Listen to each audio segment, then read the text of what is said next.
ইতিমধ্যে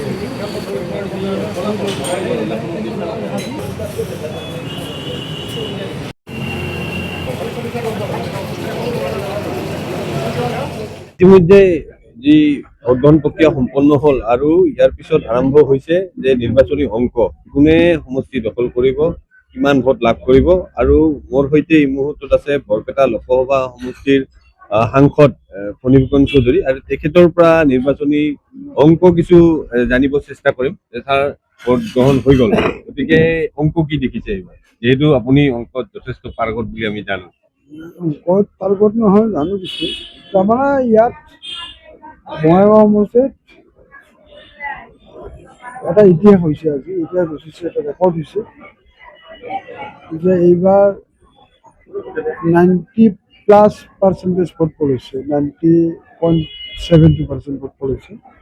আগে পিছে ইমান ভোট পোল হোৱা নাছিল, গতিকে এইটো অভিলেখ সৃষ্টি হৈছে।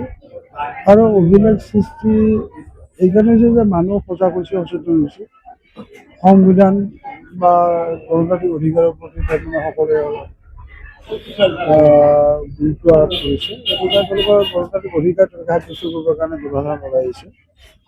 আৰু এই স্বতঃস্ফূৰ্ত ভোটদানৰ জৰিয়তে এই কথাটো তাৰমানে প্ৰতিপন্ন হ'ব, আৰু ৰাইজে কাক বিচাৰিছে, কাৰ সমৰ্থন কৰিলে বা কোনজন প্ৰাৰ্থীক সমৰ্থন কৰিলে ৰাজ্যখনৰ, দেশৰ বা নিজৰ ওচৰত তাৰমানে উন্নয়ন হ'ব বা উপকৃত হ'ব, এই কথাটো উপলব্ধি কৰিছে। আৰু এই উপলব্ধি কৰাৰ কাৰণে আজি আচলতে মই ভাবোঁ যে যথেষ্ট সংখ্যক ভোট ইয়াতে ভোটদান কৰা হৈছে।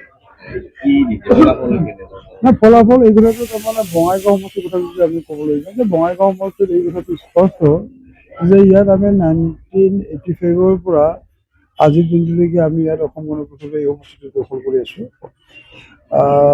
ইয়াত ধৰি লওক যোৱা 2-3টা কাৰ্যকালৰ কাৰণে আমি এনডিএৰ লগত জড়িত হৈ আছোঁ। তাৰ আগে আমি এনডিএৰ লগত জড়িত হৈ থকাৰ আগমুহূৰ্তত আমি অকলে নিৰ্বাচনৰ অৱতীৰ্ণ হৈছিলোঁ। অকলে নিৰ্বাচন হোৱাতে তাৰমানে যদি আমি 2-3টা নিৰ্বাচনৰ কথাটো যদি পাহৰিও যাওঁ, তেতিয়াহ'লে আমি মোটামুটি 6টা সমষ্টি, 6টা কাৰ্যকালৰ কাৰণে আমি ইয়াত অকলে নিৰ্বাচনৰ অৱতীৰ্ণ হৈ হৈছিলোঁ। গতিকে মই ভাবোঁ যে আমাৰ লগত আকৌ ভাৰতীয় জনতা পাৰ্টি লগ হৈছে। গতিকে ভাৰতীয় জনতা পাৰ্টি অসম গণ পৰিষদ দল মিলি যদি তাৰমানে সমৰ্থকৰ সংখ্যাটো যদি চোৱা যায়, তেতিয়া 80% মুঠ ভোটাৰৰ 80% লোকেই তাৰমানে অসম গণ পৰিষদ ভাৰতীয় জনতা পাৰ্টিৰ সমৰ্থক আমাৰ বঙাইগাঁও সমষ্টি আছে। গতিকে ইয়াৰ জৰিয়তে এই কথাটো স্পষ্ট যে ইয়াত আমি এনডিএ হিচাপে এনডিএৰ প্ৰাৰ্থীগৰাকী ইয়াত নিশ্চিত ব্যৱধান কি হ'ব? নহয় চাওক, ব্যৱধান যোৱা বাই ইলেকশ্যনত, উপ নিৰ্বাচনত যি ব্যৱধান আছে তাতকৈ এটা হ'লে বৃদ্ধি পাব, এই কথাটো মই স্পষ্ট। মই কিমান হ'ব মই এই কথাটো নকওঁ, কিন্তু ব্যৱধান বৃদ্ধি পাব। এইবাৰ কংগ্ৰেছৰ ওপৰত আৰু কমিব। কংগ্ৰেছ থাকিব, কংগ্ৰেছ ছেকেণ্ড পজিশ্যনত কংগ্ৰেছ থাকিব, কংগ্ৰেছো থাকেই সদায়, তাৰমানে ছেকেণ্ড পজিশ্যনত থাকিব। কিন্তু কংগ্ৰেছৰ ভোট তাৰমানে আগে পিছত তেওঁলোকৰ এটা আছে যে ইয়াতে তেওঁলোকে হায়েষ্ট, তাৰমানে মই যিমানজনলৈকে নিৰ্বাচন কৰিছোঁ এতিয়ালৈকে তেওঁলোকে হায়েষ্ট ভোট 40,000 পাইছিল তেওঁলোকে। কিন্তু 44,000 এইটো বুলি ক্ৰমাগতভাৱে তেওঁলোকৰ ভোটৰ পৰিমাণটো হ্ৰাস পাই আহিছে। তেওঁলোকে যোৱা 38,000লৈকে নামিছে। গতিকে মই ভাবোঁ এইবাৰ তেওঁলোকৰ সেই 38,000 পৰা আৰু হ্ৰাস পাব। তেওঁলোকৰ 35-36 এই এনেকুৱা তেওঁলোকৰ তাৰমানে ভোট থাকিব। অসমত কেনেধৰণৰ ৰিজাল্ট?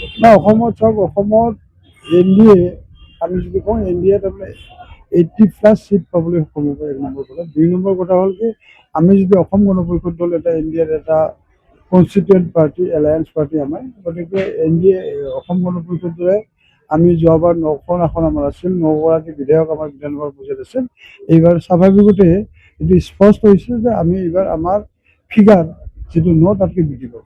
বৰপেটা লোকসভাৰ অন্তৰ্গত যদি সমষ্টি কেইটা চায়, বৰপেটা লোকসভা সমষ্টিৰ ভিতৰত আমি তাৰমানে আমাৰ 10টা সমষ্টি আছে। 10টা সমষ্টিৰ ভিতৰত আমি ক'বলৈ গ'লে আমি 5টা সমষ্টি নিৰ্বাচন কৰিছোঁ: বঙাইগাঁও, বৰপেটা, বজালি, হাজো, শুৱালকুছি আৰু চেঙা। অভয়পুৰী খেলৰে আমি বিজেপি আমি অভয়পুৰী খেলৰে।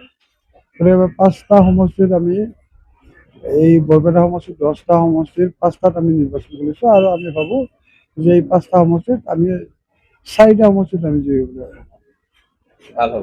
4টা আমি তাৰমানে বৰপেটা লোকসভা সমষ্টিত 4টা সমষ্টিত আমি অসম গণপৰিষদ বিজয় হয়। এয়া আছিল সাংসদ ফণীভূষণ চৌধুৰী আৰু তেওঁ যথেষ্ট আত্মবিশ্বাসী এইবাৰ ফলাফলক লৈ আৰু বঙাইগাঁৱত কৈছে যে উপনিৰ্বাচনতকৈ এইবাৰ দলে এইবাৰ অধিক ভোটত তেওঁ জয়লাভ কৰিব। গতিকে অংক চলি আছে আৰু ৰ'ব লাগিব ফলাফললৈ। গতিকে এই মুহূৰ্তত জল্পনা কল্পনা চলি আছে, দেখা যাওক ফলাফললৈ কি আহে। আপুনি বিচৰা বাতৰি পাব কেৱল নিউজ 18 এপত। নিউজ 18 এপ ডাউনলোড কৰিবলৈ স্কেন কৰক এই QR কোড। গুগল প্লে ষ্টৰতো পাব এই নিউজ 18 এপ।